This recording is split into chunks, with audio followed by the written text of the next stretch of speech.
What does the future hold for courts around the globe? What will be the major threats and opportunities facing courts in the next 10 years? How do we get ahead of the threats that we will face? How do we make the most of the opportunities that are presented? I'm Pete Kiefer, and thank you for inviting me to share with you some of the ideas about the future of courts. I'm going to spend the next 20 minutes exploring some of the trends potentially facing courts worldwide in the next 10 years. My colleague Phil Knox and I have been surveying court professionals from around the world by asking them what they think is the probability of different scenarios occurring in the next 10 years. This year, we had just under 300 folks respond to our 12th survey. Each annual survey contains only about 17 scenarios, but over the years, over 1,700 people have taken one or more of the surveys, and we now have a library of 241 different scenarios. Court professionals like yourself assess each scenario using a 5-point Likert type scale. The lower the number, the more likely it is the scenario will occur. An assessment of 1 means it is highly likely.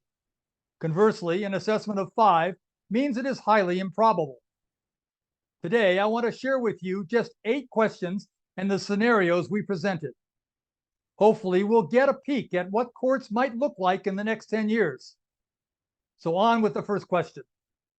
Will artificial intelligence replace human decision-making?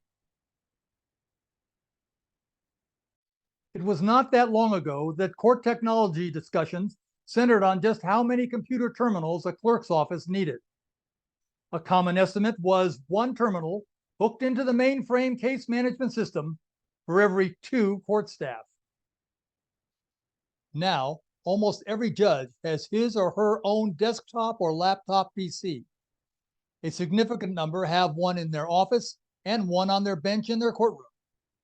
The PC provides word processing and connects to the court's automated case management system, which contains an entry for every action and event in the case's history. The PC connects to the digital document management system, which is tied to the case management system. If a document has been filed with the court, an electronic image is linked to the appropriate action in the case management system. The judge can then click on the link and view the PDF version of the entire document. Many judges use standard wording templates to efficiently produce orders and judgments by simply filling in specific information. So the next step? Relying on artificial intelligence to aid in judicial decision-making. An example of a common application now widely used is the risk assessment algorithm.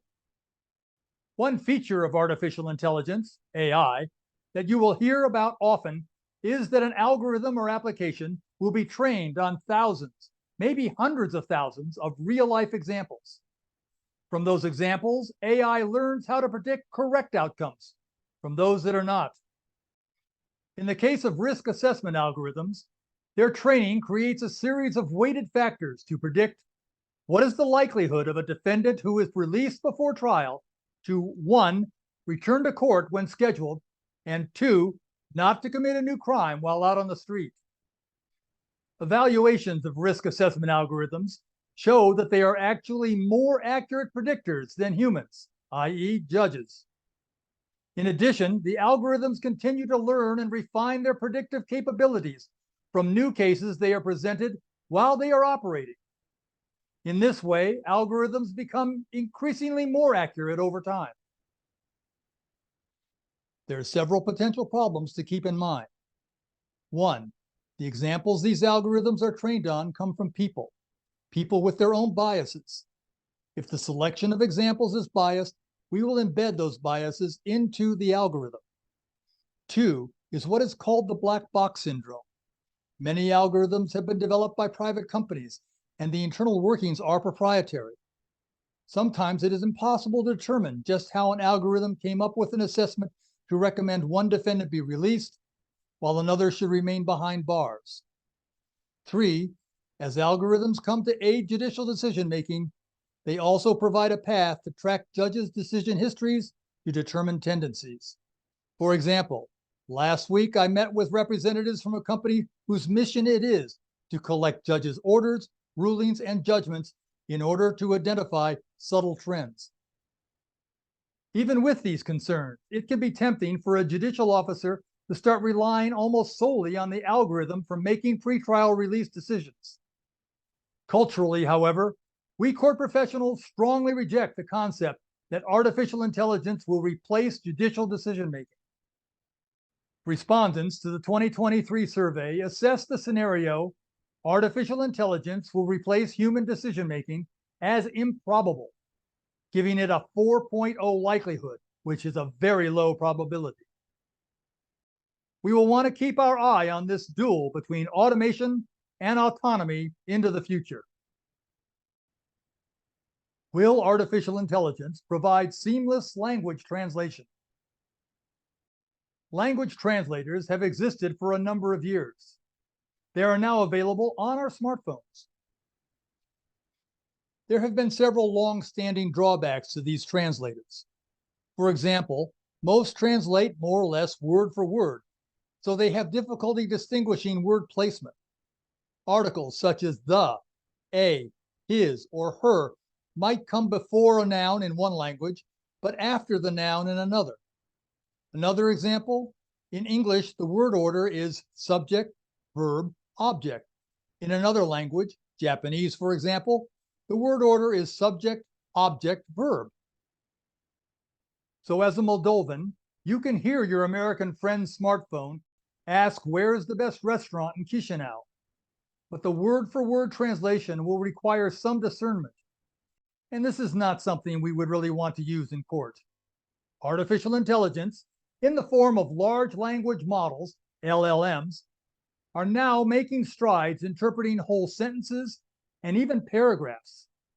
There are news stories that LLMs will soon solve word order, verb tense, and noun gender challenges. We court professionals are cautiously optimistic.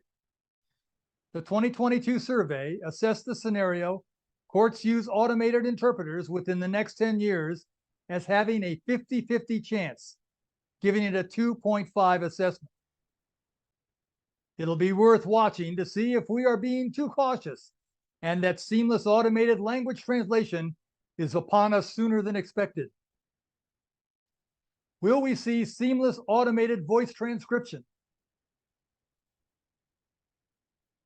Like language translators, voice-to-text applications have been around for several years. They can provide text transcripts within minutes as compared with human transcriptions that can take hours or even days. The challenge has always been accuracy. The accuracy of automated voice transcription seems to range somewhere between 75 and 80%. This means that substantial proofreading is required to bring a transcript up to a level usable in a court. As a human solution, court reporters can mitigate these issues through courtroom management, telling parties only one person can speak at a time, to please speak up over that noisy air conditioner, or to please repeat that word because I'm having trouble with your accent. Some of these challenges can also have technological solutions, such as much better sound and recording systems, everyone having a clip-on microphone, and a system that operates on 8 tracks rather than 2 or 3 tracks. But these solutions require better equipment, which costs money. Despite the ongoing accuracy challenge, in 2017, court professionals said seamless voice-to-text applications were highly likely in the next 10 years, giving it a 1.9 assessment. I, for one, am excited to see if the technology actually delivers on this scenario. Will courts continue to conduct remote video hearings? Court use of remote hearings did not gain widespread acceptance until the COVID pandemic, starting about the second half of the year 2020. For some courts, it was the only way to continue operating since their courthouses were quarantined. Remote video pretrial and post-trial hearings became commonplace. Several courts even experimented with remote video jury selections and trials. Startup glitches had to be worked out. Litigants often did not know how to navigate through remote video hearing technology. Some parties could not find the video or audio links. Some attorneys were victims of their children's own proficiency at creating videos. One attorney had to attend a hearing with the image of a cat superimposed on his face that his children had installed when they were playing with the video the night before. Over time, however, litigants and many attorneys have come to delight in the convenience of remote video hearings. It saves them time and money traveling back and forth to the courthouse, which is sometimes many miles away. On the other hand, judges seem less enthralled. One complaint is of the casualness of parties, which appears disrespectful toward the judiciary. Self-represented litigants occasionally appear on video while driving or performing other tasks and are not properly dressed. We first surveyed this scenario in 2013, and again in 2014, and a third time in 2020. All three times it was assessed as having only a 50-50 chance of occurring. Then the COVID pandemic swept the globe, and the summer of that year, courts turned to remote hearings in large numbers. We'll want to see if remote hearings becomes a standard that increases access to the courts, or if we return to in-person hearings. Will courts and government conquer cybersecurity threats? Cyber attacks are a constant and growing threat to governments overall, and that certainly includes the courts. Stories abound of courts discovering that their automated case management systems have been locked up. For a substantial amount of Bitcoin, that same court will receive the secret code to unlock their computers. Data leaks and phishing have also been problems. A recent publication by the National Center for State Courts sums up the threat very well. Cyber attacks are on the rise, and courts have increasingly found themselves to be the target of bad actors. The sensitive information courts manage can make courts particularly vulnerable. Courts and local and state government agencies are being targeted, not just by ransomware, but also by data theft. Attacks are becoming more sophisticated and often involve many different methods. We court professionals seem to be surprisingly optimistic when it comes to cybersecurity. We ran the scenario in 2021 that increased reliance on a number of technologies will require a larger commitment of time, money, training, and management on cybersecurity. Respondents assessed it as highly likely, giving it a 1.4. Just a reminder that the lower the score, the higher the probability. However, we ran the scenario in 2020 that courts will secure their systems and data against malicious attacks. Respondents also assessed this scenario as highly likely, giving it a 1.9 probability. In addition, the National Center report said that courts are tending not to buy cyber insurance. Will we find a reliable firewall against cyber attacks in the next 10 years? We definitely want to monitor future attacks and our success at stopping them. Will the independence of the judiciary finally prevail?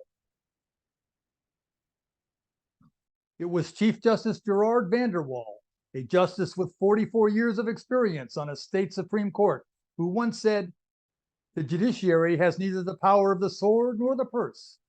It relies instead on the respect of the people in order to carry out its duties." The ultimate goal of any court system is to be and be seen as fair, independent, and unbiased.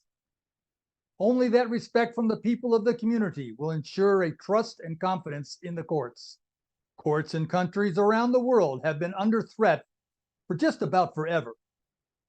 Some countries threaten to diminish the court's authority through legislation.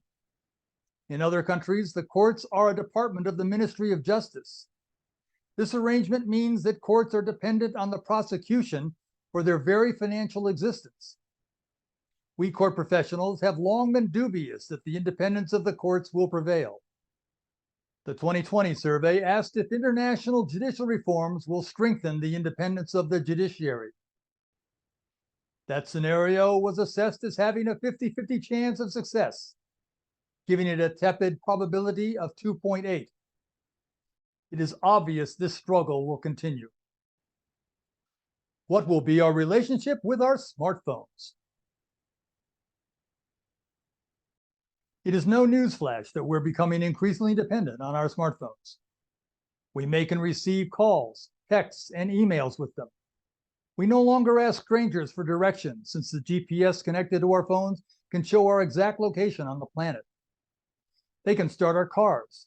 They're replacing our credit and debit cards. They can make a thorough photographic, video, and audio account of each day. I control my hearing aids and record my heart rhythms through mine. They hold my movie, concert, and airline tickets. Companies are replacing employee ID tags with identifications through smartphones. And these are just a few of the functions that we rely on through smartphone technology. The trade-off for these useful features is that our smartphones can locate us 24 hours a day, 7 days a week. Anyone who can access our smartphones can have access to all of our texts, emails, and calls. They could see our complete financial status, our social status, and much of our health status. They could find our browsing history on the internet. And by the way, that includes the fact that you looked up Taylor Swift 12 times last month. Could a prospective employer demand to see our texts and emails as part of a job interview? Could courts have to rule on admitting recorded smartphone conversations in a legal dispute? Could it track our exact location down to the meter and the second for investigating a crime or a traffic accident? At some point, will we rebel against this loss of privacy? Frankly, we seem to bemoan that loss, but it does not seem to have slowed our dependence on the smartphone. The 2023 survey included the scenario that we will carry our smartphones with us at all times and that they will track our location and our lives. Respondents assessed the scenario as highly likely, giving an assessment of 1.5, which is a very high probability. Will we eventually push back against the omnipresent nature of smartphones? What is the end point of this journey with technology? I admit I'm concerned, but also fascinated. Will we close the gap between the rich and the poor?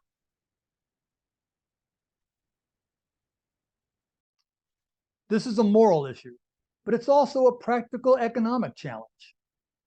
The poor are deprived of basic human necessities. It also suppresses a large segment of society from becoming consumers and buying the very items that bring progress to a nation. This will result in multiple futures occurring concurrently, one for the rich, one for the moderately well-off, and one for the destitute. Economic inequality is what drove the science fiction author William Gibson to say in 1993, "The future is already here. It's just not very evenly distributed." For millions around the globe, narrowing the gap between the rich and the poor is a complex and ongoing challenge. Governments, organizations, and individuals can all play a role towards a more equitable distribution of resources and opportunities. Efforts like progressive taxation, access to quality education, affordable health care, and social support programs can all help. The scenario, the gap between the rich and poor becomes the overriding societal challenge, was first included in the 2015 survey. The group assessed it as likely, giving it a 2.2 probability. We ran the scenario again in 2022. It was again assessed as likely, giving it a 2.0 probability. In this last survey, it was on the cusp of becoming designated as highly likely. Over the years, we've seen this as an important issue with increasingly higher probability of occurring. I want to thank you all for your time and your attention. I've had a lot of fun, and I hope you did too. And I fervently hope that you picked up at least one thing to think about today. Now that you've gotten a sample of the survey results, I invite you all to participate in the 2024 survey, which Phil and I are just putting together now. To participate, simply email us at courtfutures@gmail.com and say you would like to be part of the survey. We would love to have you respond to the survey, but we also want your ideas for new scenarios for 2024. And we also want to find out ways to make the survey more relevant to more countries around the world. I'm really hoping to hear from you. And thank you again for having me here today.